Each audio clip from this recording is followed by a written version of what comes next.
Alors, ça va? Ça va? Ok. On va commencer ce temps de partage de la parole par un petit blind test. C'est-à-dire, on va écouter un morceau de musique et on va essayer de voir ce que c'est, si ça vous parle, si ça vous dit quelque chose. Donc là, maintenant, voilà. Non, c'est pas celui-là, c'est pas celui-là. C'est l'autre. Sur Spotify, Google, YouTube. Je dois tout dire là, je dois dire au moins 3. Apple Music, merci. YouTube Music, Apple Music. Deezer. Ouais, on est en France, parlons français. Voilà, j'attends. Ça va venir, vous inquiétez pas. Le temps que les choses se mettent en place. Normalement, c'est le lien. Je pense qu'il va se lancer. Sinon, c'est beau, hein, la déco, franchement. Ouais. Ah, voilà. Donc, c'est Ron Kelly. Donc, ça parle vraiment à ceux qui sont dans le Seigneur depuis un moment. Moi, c'est des chants que je chantais au début de ma conversion. Et Ron Kelly, il a rejoint le Seigneur au mois de février, là, début février. Il est parti dans la gloire. Et il a vraiment été une source d'inspiration pour beaucoup d'hommes et de femmes dans leur foi à travers ses chants. Et lors de la célébration de sa vie, il y a un de ses fils qui a témoigné en disant qu'il n'a jamais vu de toute sa vie, de toute son existence, depuis qu'il est né, son père en bonne santé. Depuis le jour où lui, il est né en tant que fils jusqu'à sa mort, son père était malade tous les jours.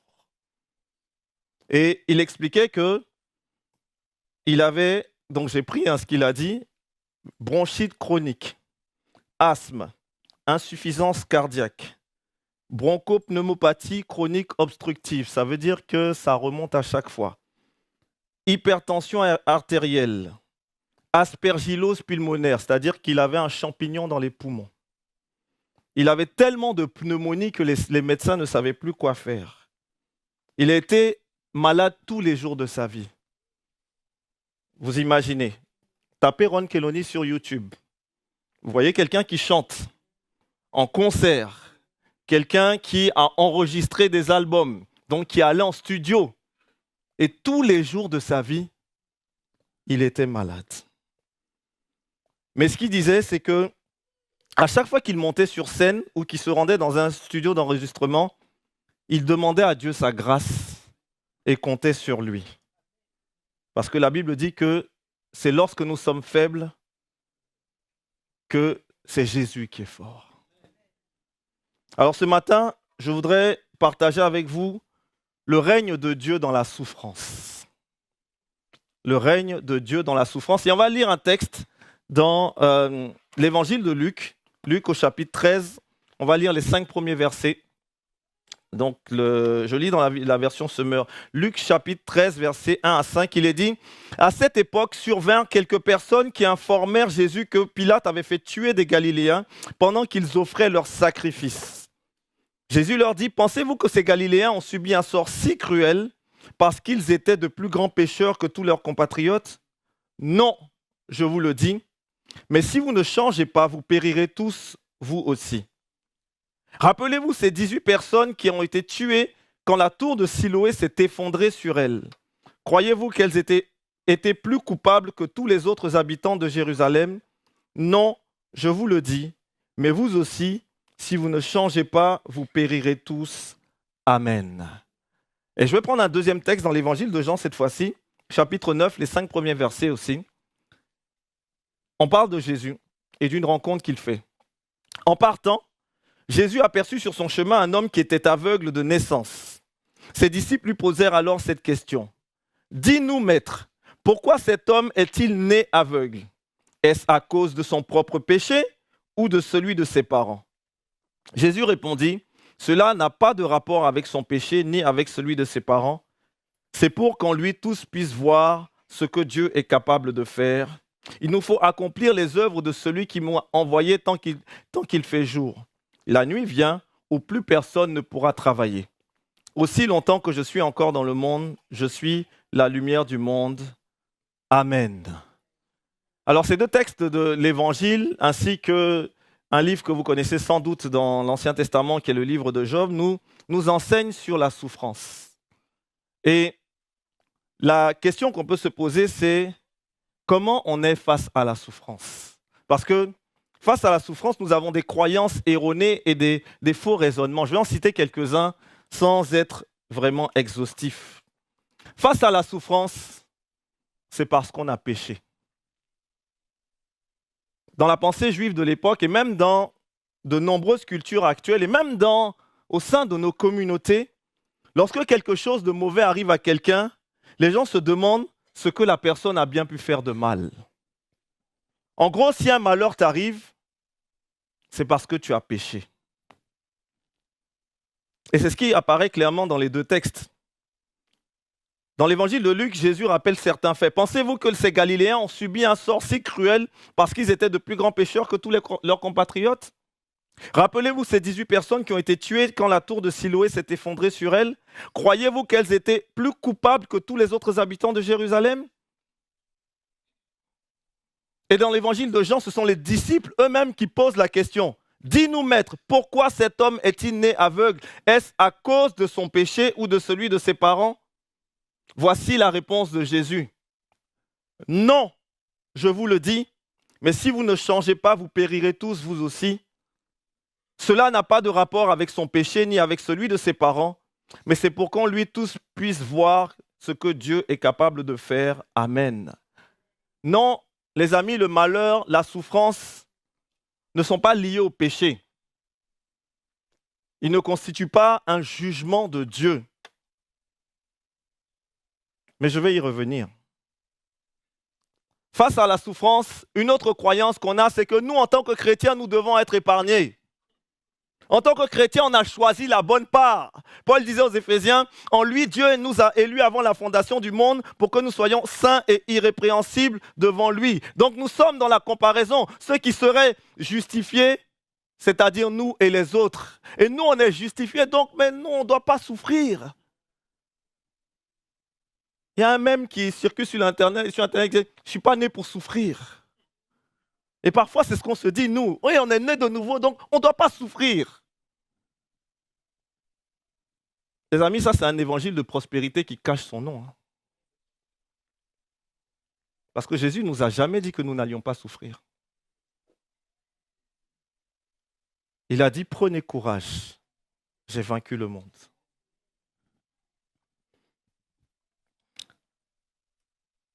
Dans le texte, on voit que les Galiléens qui ont été tués par Pilate, ils étaient en train d'offrir leur sacrifice. C'est-à-dire qu'ils étaient dans un état d'adoration, mais il les a tués quand même.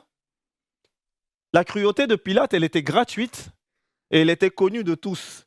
Comme je ne voulais pas aller un peu plus, j'ai recherché un peu, mais c'était un gouverneur qui était très cruel et qui prenait un malin plaisir à tuer les Juifs. Mais on voit que ces Juifs-là n'ont pas été épargnés alors qu'ils étaient en train d'adorer. Ils étaient dans le temple, parce que s'ils offraient les sacrifices, c'est qu'ils étaient dans le temple. Mais ils n'ont pas été épargnés. Est-ce que c'est parce que ce n'étaient pas des si bons Juifs que ça? Et Jésus connaissait leur raisonnement et c'est là qu'il donne le deuxième exemple. Il dit, rappelez-vous ces 18 personnes qui ont été tuées dans la tour de Siloé, quand la tour de Siloé s'est effondrée sur elles. Croyez-vous qu'elles étaient plus coupables que tous les autres habitants de Jérusalem? Pour comprendre le contexte, il faut savoir que les habitants de Jérusalem et de Judée considéraient les Galiléens comme des Juifs inférieurs. Or là, ce sont les habitants de Jérusalem aussi qui ont été touchés par cet accident. Est-ce à dire que ce sont les pires des habitants de Jérusalem qui ont été touchés? Si on fait cette analogie, est-ce que quand il y a une situation compliquée, il y a une souffrance, c'est-à-dire qu'on n'est pas un si bon chrétien que ça? Ils ne sont pas... Non. Il y a les chrétiens comme ça et puis il y a les chrétiens comme ça. Si toi, tu as été touché, c'est qu'il faut que tu élèves. Et c'est notre manière de penser parfois. Mais ce n'est pas ce que la Bible dit. Jésus a déclaré qu'ils ne sont pas plus coupables que les autres. Les amis, les catastrophes naturelles, les accidents, les crimes, les guerres, les problèmes économiques n'épargnent personne. Parce que le monde est déchu. Dieu nous protège, c'est vrai. Mais le monde est pourri. Nous vivons dans un monde qui est déchu. Donc nous en subissons les conséquences aussi. Bien que nous soyons assis dans les lieux célestes. Il nous faut le comprendre. La Bible dit que de nombreux malheurs atteignent le juste, mais l'Éternel le délivre de tous. La Bible dit aussi que il n'y a cependant aucun homme juste qui fasse toujours le bien sans jamais pécher. Autrement dit, nous aussi on est pourris les amis. Nous aussi. Tous ont péché et sont privés de la gloire de Dieu. Une autre pensée, face à la souffrance, c'est le destin. Face à la souffrance, c'est le karma. Ah ouais, c'est le karma. C'est un destin avec une dimension fataliste. Les amis, nous en tant que chrétiens, nous n'avons pas un destin. Nous avons une destinée.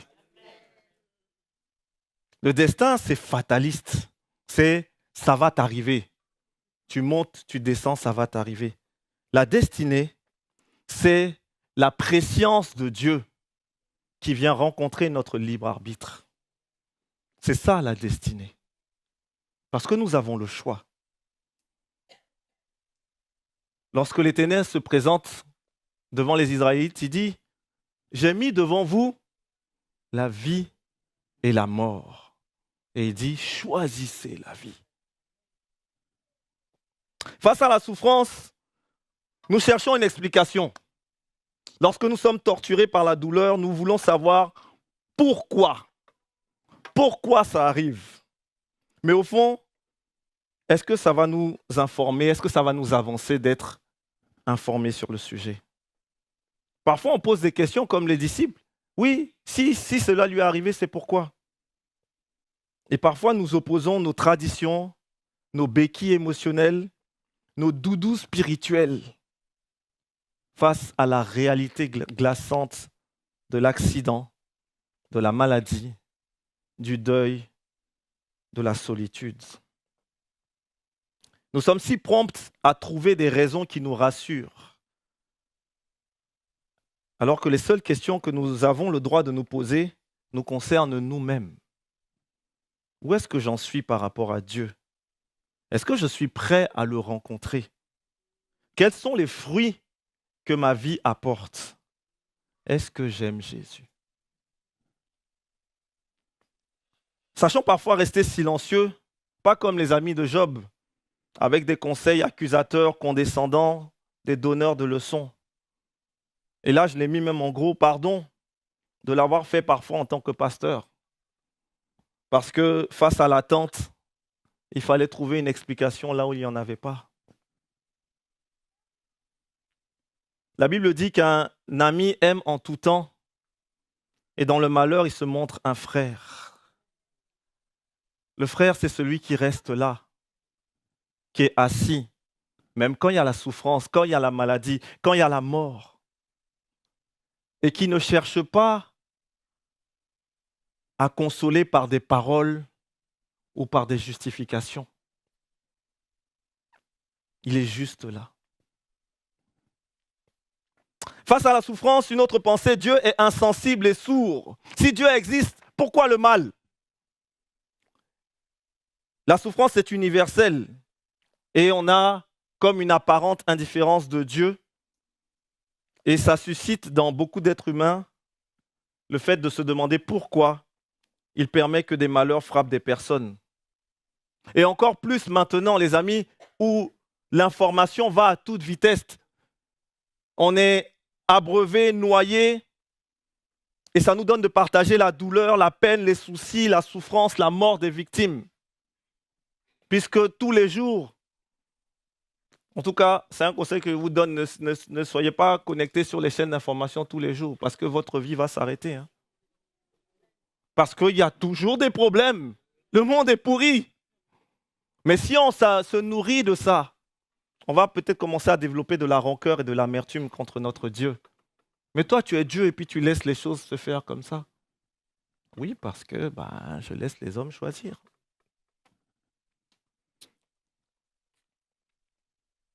Nous appelons limite Dieu à la barre pour qu'il réponde à la situation. Mais c'est notre humanité qui parle, alors faisons attention. Voici ce que l'Éternel disait à Job. Où étais-tu quand je posais les fondations du monde? Déclare-le puisque ta science est si profonde.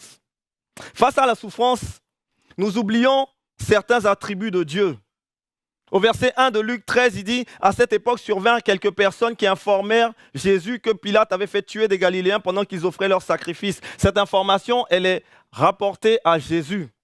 Parfois, face à la douleur, face à la souffrance, nous voulons prévenir, nous voulons avertir Dieu, comme s'il ne savait pas. Dieu est omniscient, les amis. Que cherche-t-on lorsque nous ramenons les malheurs à Dieu? Tu as vu, Seigneur? Oui, j'ai vu. Et alors? Dans le livre de Job, et même dans toute la Bible, il y a un terme qui est utilisé pour désigner un des noms et un des attributs de Dieu, c'est El Shaddai. El Shaddai, ça veut dire Dieu tout-puissant. Et le terme El Shaddai dans l'Ancien Testament, dans l'hébreu, est employé dans 48 versets. Donc 48 fois dans l'Ancien Testament, 38 fois dans le livre de Job. Comme pour rappeler que dans la souffrance la plus extrême, Dieu est tout-puissant. Job dit, moi je veux parler au tout-puissant, je veux plaider ma cause. Nous devons réaliser, les amis, que dans notre souffrance, Dieu règne. Dans ma souffrance, Dieu règne. Et c'est pour ça que, et c'est mon deuxième point, la souffrance devient pour nous un lieu de révélation. Nous devons comprendre et saisir le règne de Dieu dans la souffrance. La souffrance est un lieu de révélation, parce que la souffrance éprouve la validité de notre foi. Voici ce que l'apôtre Pierre dit, voilà ce qui fait votre joie, même si actuellement il faut que vous soyez attristés pour un peu de temps par diverses épreuves. Celles-ci servent à éprouver la valeur de votre foi. Le feu du creuset n'éprouve-t-il pas l'or qui pourtant disparaîtra un jour? Pourtant, votre foi qui a résisté à l'épreuve a une valeur beaucoup plus précieuse. Elle vous vaudra louange, gloire et honneur lorsque Jésus-Christ paraîtra. Les amis, la souffrance nous ramène à Dieu. La souffrance nous fait compter sur lui. Parce que quand tout va bien, on a tendance à oublier Jésus. Quand tout va bien, on veut vivre par nos propres forces. Quand tout va bien, on se tape la poitrine. Parce qu'on est fort. Mais quand ça commence à flancher, c'est là qu'on plie les genoux. La souffrance révèle à quoi notre cœur est vraiment attaché. Est-ce que le cœur est attaché à la bénédiction ou à la source de cette bénédiction? La souffrance nous rappelle aussi notre finitude humaine et notre espérance céleste. L'auteur des psaumes dit ceci, l'homme, avec un grand H, donc la femme aussi, ses jours sont comme l'herbe, il fleurit comme la fleur des champs. Lorsqu'un vent passe sur elle, elle n'est plus, et le lieu qu'elle n'occupait ne la reconnaît plus. Paul disait aux Romains, bien plus nous nous glorifions même des afflictions, sachant que l'affliction produit la persévérance, la victoire dans l'épreuve, et cette victoire, l'espérance. Or, l'espérance ne trompe point, parce que l'amour de Dieu est répandu dans nos cœurs par le Saint-Esprit qui nous a été donné. La souffrance, les amis, nous enseigne l'obéissance. Jésus le déclare 2 fois. Si vous ne changez pas, vous périrez tous. Ce n'est pas un simple conseil, c'est une mise en garde parce que Dieu a le désir de nous voir tous changer de direction. La souffrance, les amis, est un des plus grands leviers de changement dans l'humanité. Dans ta propre vie, même quand tu réfléchis, tu vois que les moments où ta croissance spirituelle a été très forte, c'est les moments où c'était difficile, où tu étais au fond du trou et qu'il ne fallait uniquement que t'appuyer sur lui. Alors merci Seigneur, il ne nous fait pas apprendre que dans la souffrance, sinon vraiment notre vie serait un peu compliquée. La souffrance nous fait prendre conscience de la compassion de Dieu et de sa souveraineté. Au verset 3 de Jean 9, Jésus répondit, « Cela n'a pas de rapport avec son péché, ni avec celui de ses parents, mais c'est pour qu'en lui tous puissent voir ce que Dieu est capable de faire. » Parce que le désir de Dieu est vraiment de se glorifier dans nos vies, en exprimant sa compassion dans nos afflictions. Un peu plus loin, donc là on est dans Jean 9, un peu plus loin, on arrive au chapitre 11, lorsque Jésus apprend la maladie de son cher ami Lazare, il dit ceci, « Cette maladie n'aboutira pas à la mort, elle servira à glorifier Dieu, elle sera une occasion pour faire apparaître la gloire du Fils de Dieu. » Faisons attention au truc, laisse le verset, laisse le verset. Cette maladie n'aboutira pas à la mort, mais elle servira pour glorifier Dieu. Ce sera une occasion pour faire apparaître la gloire du Fils de Dieu. Pourtant, Lazare est mort.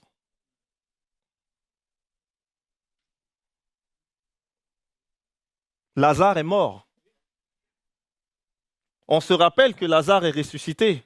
Mais il dit, cette maladie n'aboutira pas à la mort, mais Lazare est mort physiquement. Donc parfois, il y a des choses, il y a des manières dont nous, on imagine, dont Dieu va se glorifier, mais ce n'est pas comme ça, les amis. Il se glorifie comme il se glorifie.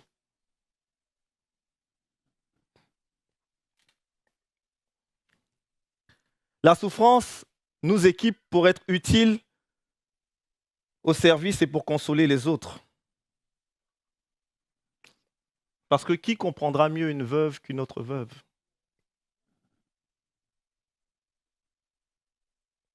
Quelqu'un qui a été sans papier, qui a vécu dans la rue, comment son témoignage ne touchera-t-il pas quelqu'un qui vit cette situation? La Bible nous dit aussi que nous sommes là pour prendre la suite de Jésus. Au verset 4, il dit, « Il nous faut accomplir les œuvres de celui qui m'a envoyé tant qu'il fait jour. La nuit vient où plus personne ne pourra travailler. Aussi longtemps que je suis dans ce monde, je suis la lumière du monde. » La nuit vient. La nuit vient, c'est une image de cette urgence. Cette urgence à saisir les occasions qui se présentent pour accomplir les œuvres de Dieu. Cette urgence, nous la voyons de plus en plus pressante avec l'accélération de tous ces événements géopolitiques. L'urgence est là. Et même dans la souffrance, nous sommes amenés à être des témoins de la lumière du monde. C'est-à-dire que tant que nous sommes ses disciples et que nous voulons annoncer que le royaume de Dieu est là, la lumière sera dans le monde. Malgré nos imperfections, malgré nos souffrances, nos doutes, nos luttes, nous voulons être ces témoins-là.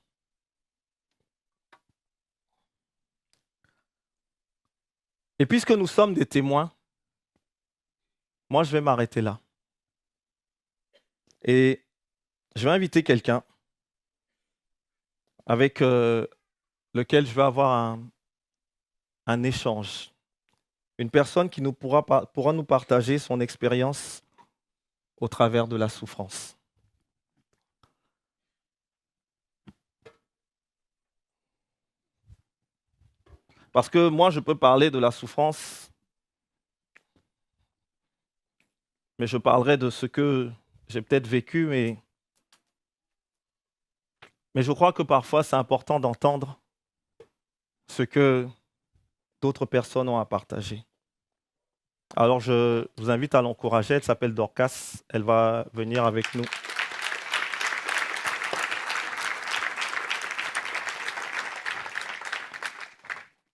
Vas-y, vas-y. Bonjour à tous. Voilà. Ça va? Ça va, Ouais. ça va. Alors, merci déjà de pouvoir partager ce témoignage-là. Et juste, peut-être présente-toi tout simplement. Alors, je m'appelle Dorcas, je suis maman de 3 enfants. Qu'est-ce que tu veux savoir? Présente-toi. Moi, je te Voilà, connais un peu. un peu. Mais, Oui, donc Dorcas, maman de 3 enfants, j'ai ouais, 45 ans bientôt ouais. et je suis vraiment contente d'être là, de partager ce que Dieu a mis sur mon cœur, ce par quoi je suis passée. Mm. Et justement, est-ce que tu peux nous en dire un peu Vous en dire un plus peu plus. sur ce chemin-là? Fabrice a parlé de la souffrance. Donc, je vais parler de cela, de ce chemin dans lequel Dieu m'a fait passer. Euh, je me suis mariée en 2007 et j'ai eu mon premier enfant en 2009. Et mon second garçon est arrivé en 2012. Il s'appelait Roman. Et Roman est né en bonne santé. Et la veille de son premier mois, Roman a fait une hémorragie cérébrale qui l'a laissé en situation de polyhandicap. Roman, concrètement, il ne parlait pas, il ne voyait pas, il ne marchait pas. Et on a vécu comme ça pendant de longues années avec Roman. Il avait pas mal de troubles endocriniens qui faisaient qu'il pouvait faire des crises d'épilepsie à n'importe quel moment de la journée et de la nuit. Donc on vivait toujours sur le qui-vive.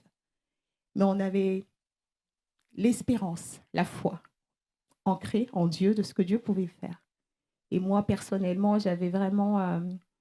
je croyais que Dieu allait changer la situation. Je faisais même des projets pour mon enfant. Je l'imaginais adulte. Et je m'attendais à la guérison de Dieu. Seulement, ce n'est pas arrivé. Et il y a à peu près un peu plus de 3 ans, Roman est décédé à l'âge de 10 ans. Voilà un peu le cheminement dans lequel Dieu nous a fait passer, beaucoup de difficultés, d'incompréhension quand on arrive à, en tant que maman, perdre son enfant, c'est la plus dure épreuve pour une maman parce que c'est pas naturel, on ne s'attend pas à, un parent ne s'attend pas à enterrer son enfant, c'est pas dans l'ordre des choses. Et donc quand ça arrive, on se pose beaucoup de questions. Moi personnellement, je me suis demandé où était Dieu à ce moment-là. Je ne doutais pas de l'existence de Dieu, mais j'ai commencé à douter de la fiabilité de Dieu. J'ai commencé à me dire, ce qu'il promet, c'est peut-être pour les autres, mais c'est pas pour moi. Je le comprenais plus à ce moment-là. Je me suis sentie trahie même par Dieu à un moment. Beaucoup de douleur, beaucoup d'incompréhension, un chemin long et compliqué. Et en plus du décès de mon enfant, des difficultés sont arrivées dans mon mariage, avec une séparation, beaucoup de complications, des choses qui sont enchaînées. Et c'était dur. Et à ce moment-là, lorsque on professe sa foi, Oui. qu'on témoigne, qu'on vit même un ministère particulier, comment on se sent face à cette souffrance-là? Comment on essaye de l'intégrer, de la comprendre? On essaye de la comprendre. On est enfant de Dieu. Et Dieu nous a fait corps, âme et esprit. Et il nous a fait à son image. Et Dieu s'intéresse à nos émotions, à ce qu'on ressent. Et concrètement, la souffrance, la douleur, il ne faut pas avoir peur de la présenter devant notre Père, en fait. Il nous connaît. Et moi, concrètement, je suis allée auprès du Père. Malgré mes incompréhensions, la trahison même que je ressentais, je suis venue auprès de lui et j'ai pleuré. J'ai crié ma colère, j'ai crié mon désarroi, j'ai crié mon incompréhension. Et Dieu a répondu par de l'amour à ce moment-là. Mm.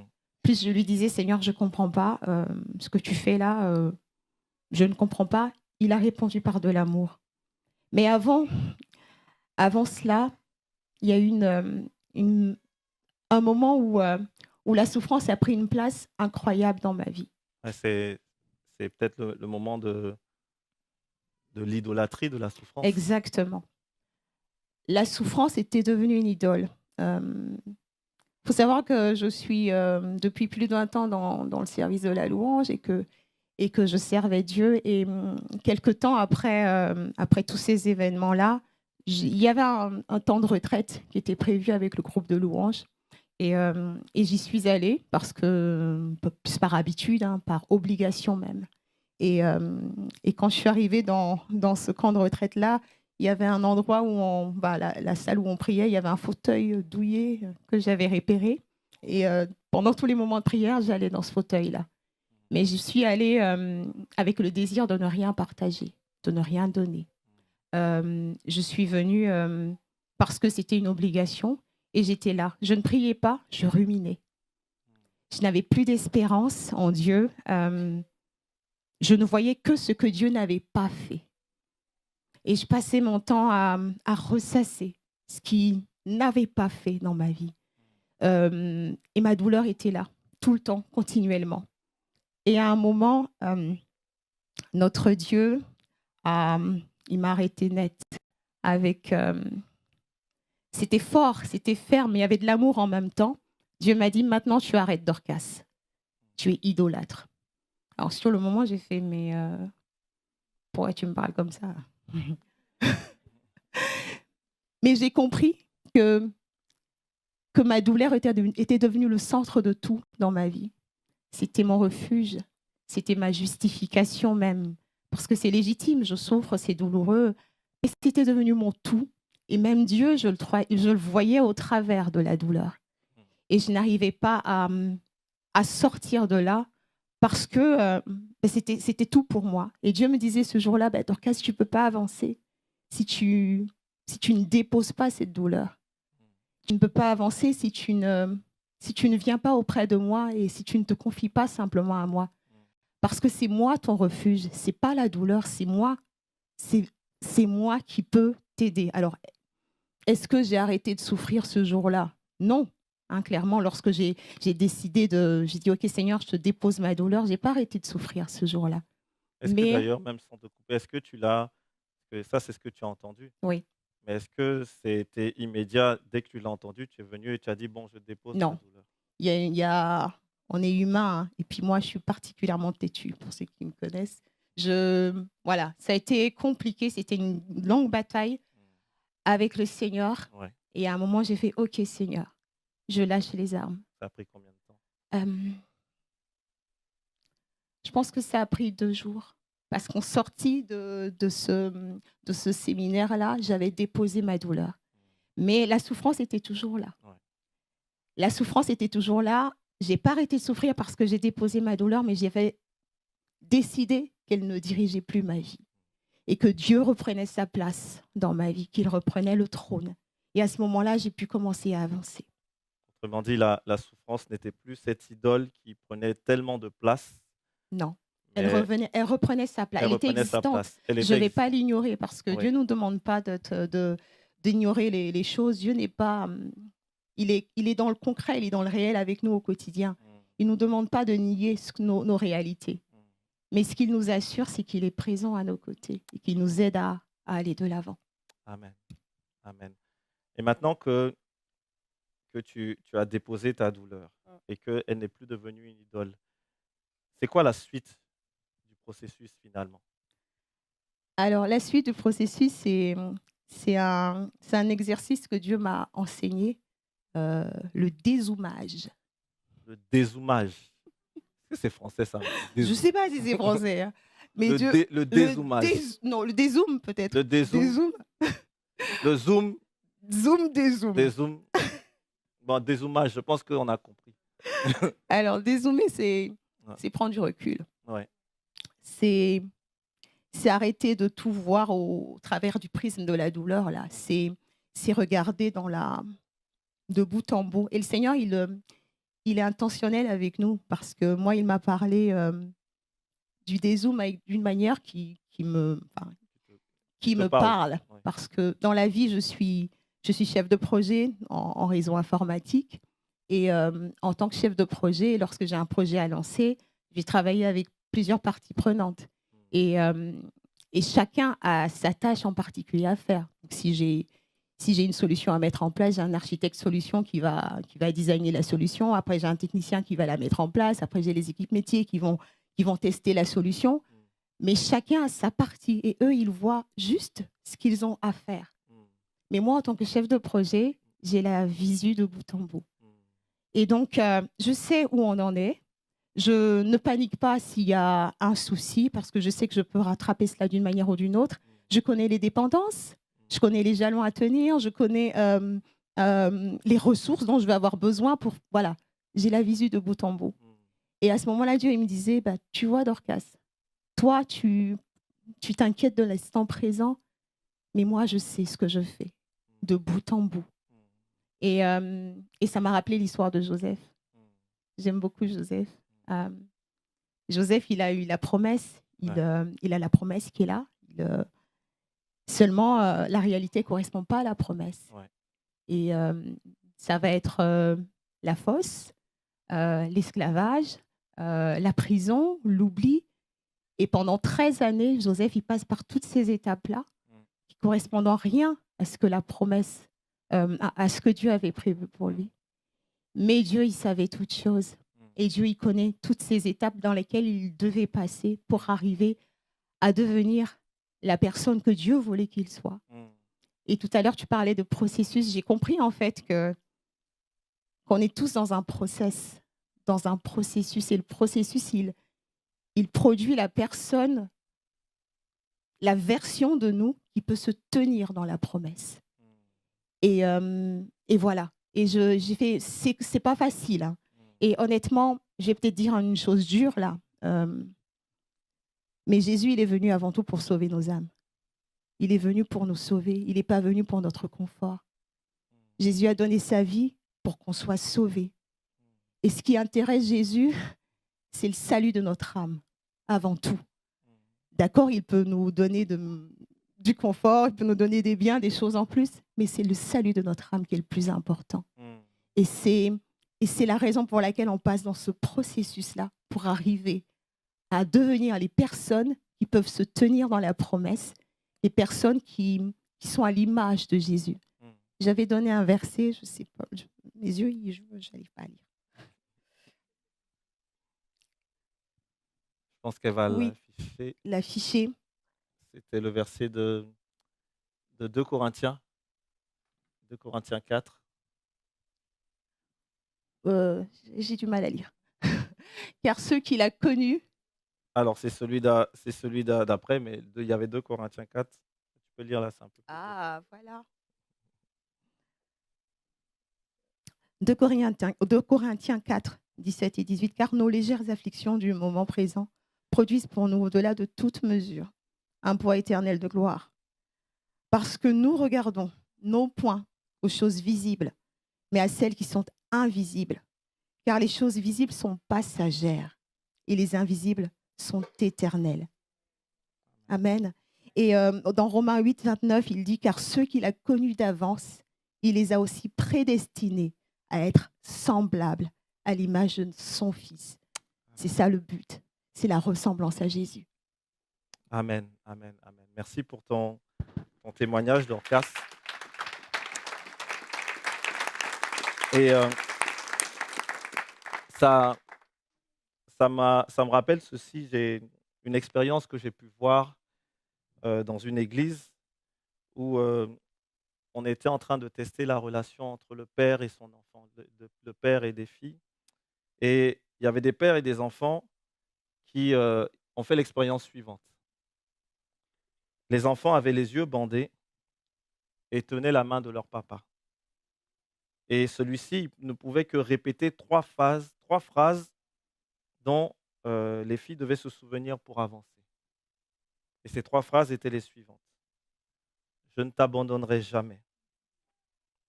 Tu peux me demander ce que tu veux. Tu ne dois écouter que le son de ma voix. Je ne t'abandonnerai jamais. Tu peux me demander ce que tu veux. Tu ne dois écouter que le son de ma voix. Et donc, les papas ont répété ces 3 phrases plusieurs fois, donc en marchant avec les filles.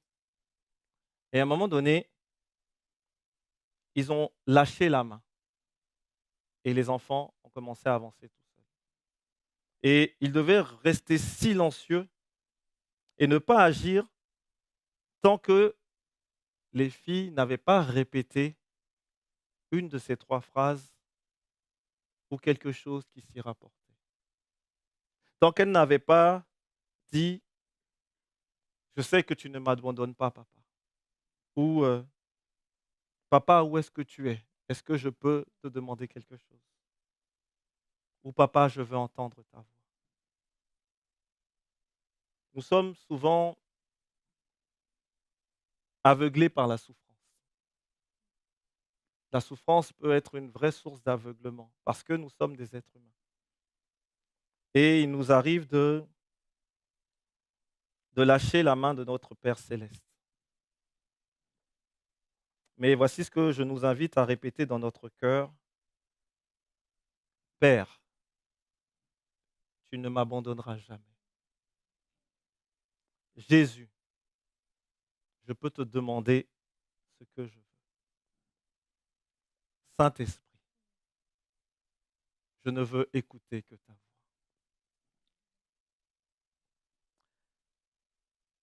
Tu nous as parlé de ton ministère et de ce que tu fais euh, dans l'église où tu es. Et même avant de parler de ça, ton témoignage, en fait, il t'a amené jusqu'où? Parce que là, tu as dit un peu ce qui s'est passé et comment ça s'est concrètement, en fait, mis en place par rapport à qui tu es maintenant en tant que témoin de Christ. Alors, concrètement, le Seigneur a mis dans mon cœur le désir vraiment d'encourager. Ouais. Encourager les personnes qui passent par des saisons difficiles, hem, à se relever et à marcher dans ce que Dieu dit qu'elles sont, Mmh, sur leur identité, mmh, hem, sur ce que Dieu prononce sur leur vie et non pas sur les mensonges du diable qu'elles peuvent entendre. mmh, Et aujourd'hui, concrètement, je partage, ce chemin, dans lequel Dieu m'a fait passer pour trouver, la joie et la paix véritable, mmh, celle qui ne dépend pas des circonstances qu'on peut vivre. Je le partage concrètement dans un livre que j'ai écrit mmh. et au travers de chants aussi que je fais, que j'ai écrit, que je partage, voilà, simplement. Ouais, Je partage, ce vécu-là, je ouais, partage, ce chemin-là au mmh, travers de mes écrits et de ouais, mes chants. ouais. Pour moi qui te connais un peu, écrivain, je ne pensais pas du tout. Moi non plus. Voilà. Alors, écrire un livre, chanter, on se connaît, Mmh, chanter, je chante depuis très longtemps. Mais écrire, c'était pas prévu à l'agenda de ma vie, c'est arrivé. Le Seigneur m'a c'est de l'obéissance tout simplement. mmh, Le Seigneur m'a demandé de placer sur d'écrire simplement sur une feuille blanche tout le chemin dans lequel il m'a fait passer, mmh, parce qu'il voulait que ça serve à d'autres personnes. ouais. Parce que je crois qu'il veut se servir de mon expérience de vie pour Mmh. relever. Amen, Voilà. amen, amen. Bah, ce qu'on va faire, c'est que je vais te laisser la place.